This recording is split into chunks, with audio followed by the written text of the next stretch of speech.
بسم الله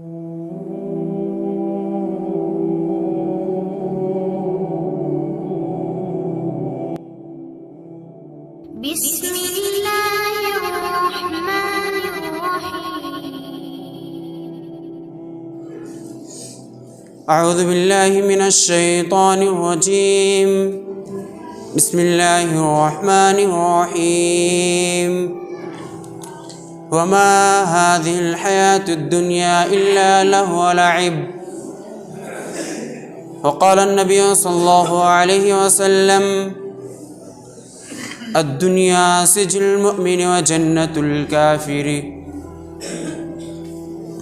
حاضرین جمعہ، عزیز دوستو، بزرگوں، میرے دینی ملے بھائیوں، سب سے پہلے اللہ رب العالمین کے بڑائی بزرگی حمد و ثنا وہی رب اعلیٰ ہے جس نے ہم سب کو پیدا کیا اور پیدا کرنے کے بعد ہمیں بیکار بھٹکتا ہوا نہیں چھوڑا، بلکہ ہماری رشد و ہدایت کے لیے اس دنیا فانی کے اندر کم و بیش 1,24,000 انبیاء کرام کو مبعوث کیا. درود و سلام کی ڈالیاں نچھاور ہو اس ہستی اقدس و مقدس آمنہ کے لخت جگر، عبداللہ کے نور نظر، ابو طالب کے بھتیجے، عبد المطلب کے پوتے، حسن حسین کے نانا، ہمارے آخری سندیشتہ جناب محمد رسول اللہ صلی اللہ علیہ وسلم، جن کے ذریعے اس اہل کائنات کی رہنمائی کا بندوبست فرمایا. رسول اکرم صلی اللہ علیہ وسلم ایسے زمانے میں آئے، ایسے وقت میں آئے، ایسے ماحول میں آئے کہ دنیا سسک رہی تھی، بلک رہی تھی، ضلالت و گمراہی کے عمیق گڈھے میں دبی ہوئی تھی. ایسے ماحول میں آئے کہ لوگ اپنے بیٹیوں کو درگور کر دیا کرتے تھے، بیبان جنگل میں لے جا کر اپنے بیٹیوں کو درگور کر دیا کرتے تھے اور سماج و معاشرے میں اپنے آپ کو عار شرم محسوس کرتے تھے. اللہ رب العالمین نے انہیں بھیجا تو انہیں وما ارسلناک الا رحمۃ للعالمین کا خطاب دے کر بھیجا. میرے اسلامی بھائیوں، مراتب دین کا دوسرا مرتبہ ایمان ہے، جس کے بغیر انسان کا دخول اسلام ناممکن و محال ہے. ایمان کے 6 ارکان ہیں، انہی میں سے ایک رکن یوم آخرت ہے. اس دن کی تیاری فکر ہمہ وقت دامن گیر ہونی چاہیے، جس دن سوائے اعمال صالحہ کے کوئی چیز کام آنے والی نہیں ہے. میرے اسلامی بھائیوں، ہم لوگ اپنے بھاشے میں بولتے ہیں کہ جو دکھتا ہے وہی بکتا ہے. آخرت حجابات ہے، ہمیں دکھ نہیں رہی ہے. اس دن کے لیے ہمیں تیاری کرنی چاہیے، اس دن کے لیے ہمیں تگودو کرنی چاہیے، جس دن سوائے اعمال صالحہ کے کوئی چیز کام آنے والی نہیں ہے. اور ہم دنیا کے اندر رہتے ہیں، بستے ہیں، ایک دوسرے کے دیکھ کر ہم رہتے بستے ہیں. یہ دیکھتے ہیں کہ فلاں شخص یہ کر رہے تو ہم کیوں کریں. میرے اسلامی بھائیوں، ہمیں کبھی خاطر نہیں ہونا چاہیے، غمگین نہیں ہونا چاہیے، مایوس نہیں ہونا چاہیے. صحابہ کرام نے اللہ کے رسول صلی اللہ علیہ وسلم سے پوچھا تھا، وہ اللہ کے رسول صلی اللہ علیہ وسلم کے ساتھی جو آپ کے ساتھ رہنے والے، اللہ کے رسول صلی اللہ علیہ وسلم کے ساتھی اللہ کے رسول صلی اللہ علیہ وسلم سے سوال کرتے ہیں کہ اللہ کے رسول صلی اللہ علیہ وسلم ہمیں کوئی ایسا عمل بتلا دیجئے جس کے کرنے سے ہمیں جنت نصیب ہو جائے، ہمیں جنت میں داخلہ ہو جائے. دلنی علی عمل اذا عملته دخلت الجنہ. اے اللہ کے رسول صلی اللہ علیہ وسلم ہمیں کوئی ایسا عمل بتلا دیجئے جس کے کرنے سے ہمیں جنت میں داخلہ نصیب ہو جائے، ہمیں جنت نصیب ہو جائے. میرے اسلامی بھائیوں، ہمیں کبھی داخاطن نہیں ہونا چاہیے، ہمیں مایوس نہیں ہونا چاہیے، ہمیں غمگین نہیں ہونا چاہیے۔ اللہ رب العالمین نے ہمیں اس لیے بھیجا ہے کہ اللہ ہمیں دنیا بھی بنا دے، آخرت بھی بنا دے، اور ہمیں اللہ رب العالمین کا موحد بندہ بننا چاہیے، پاکیزہ بندہ۔ اللہ کے رسول صلی اللہ علیہ وسلم نوجوان کی عمر میں ہیں، نوجوانی کی عمر میں ہیں، جوان ہیں ابھی، آپ صلی اللہ علیہ وسلم پر بڑھاپے کی کیفیت طاری ہو جاتی ہے، ارذل العمر کی کیفیت طاری ہو جاتی ہے۔ صحابہ کرام نے حیرت زدہ ہو کر سوال پوچھا کہ اللہ کے رسول صلی اللہ علیہ وسلم، اس عمر میں آپ پر بڑھاپے کی کیفیت طاری ہو رہی ہے، ارذل العمر کی کیفیت طاری ہو رہی ہے، اے اللہ کے رسول صلی اللہ علیہ وسلم، اس عمر میں آپ صلی اللہ علیہ وسلم کے چہرے مبارک پر کچھ بال سفید ہو جاتے ہیں۔ وہ صحابہ کرام سوال کرتے ہیں کہ اللہ کے رسول صلی اللہ علیہ وسلم، اس عمر میں، جوانی کی عمر میں آپ پر بڑھاپے کی کیفیت طاری ہو رہی ہے۔ اللہ کے رسول صلی اللہ علیہ وسلم جواب دیتے ہیں، شیدتنی ہود، مجھے سورہ ہود نے بوڑھا کیا ہے۔ اللہ کے رسول صلی اللہ علیہ وسلم قرآن پڑھتے تھے تو روتے تھے، وہ صحابہ کرام قرآن کو سنتے تھے تو روتے تھے۔ آئیے ہم صحابہ کرام کا تذکرہ دیکھتے ہیں احادیث کے ذریعے سے۔ قاری قرآن عبداللہ ابن مسعود رضی اللہ عنہ ہے، حضرت عبداللہ ابن مسعود رضی اللہ عنہ ہے، قاری قرآن ہے۔ اللہ کے رسول صلی اللہ علیہ وسلم ان سے کہتے ہیں، اے عبداللہ ابن مسعود رضی اللہ عنہ، آپ قرآن پڑھو، میں آپ سے قرآن کو سننا چاہتا ہوں۔ عبداللہ ابن مسعود رضی اللہ عنہ کہتے ہیں کہ اللہ کے رسول صلی اللہ علیہ وسلم، آپ پر تو قرآن نازل کی گئی ہے، آپ مجھ سے قرآن سننا چاہتے ہیں؟ عبداللہ ابن مسعود رضی اللہ عنہ سے اللہ کے رسول صلی اللہ علیہ وسلم کہتے ہیں، ہاں عبداللہ ابن مسعود رضی اللہ عنہ۔ پھر عبداللہ ابن مسعود رضی اللہ عنہ کہتے ہیں، اللہ کے رسول صلی اللہ علیہ وسلم، آپ پر تو قرآن نازل کی گئی ہے، اقرأ علیک وعلیک انزل، آپ پر تو قرآن نازل کی گئی ہے، آپ مجھ سے قرآن کو سننا چاہتے ہیں؟ عبداللہ ابن مسعود رضی اللہ عنہ سورہ نساء کا ابتدا شروع کرتے ہیں۔ اللہ کے رسول صلی اللہ علیہ وسلم بیٹھے ہیں، صحابہ کرام کی مجلس ہے، اپنا سر نیچے کر کے بیٹھے ہوئے ہیں۔ اللہ کے رسول صلی اللہ علیہ وسلم سن رہے ہیں، قاری قرآن عبداللہ ابن مسعود رضی اللہ عنہ ہیں، وہ تلاوت کر رہے ہیں، سورہ نساء کا ابتدا شروع کرتے ہیں۔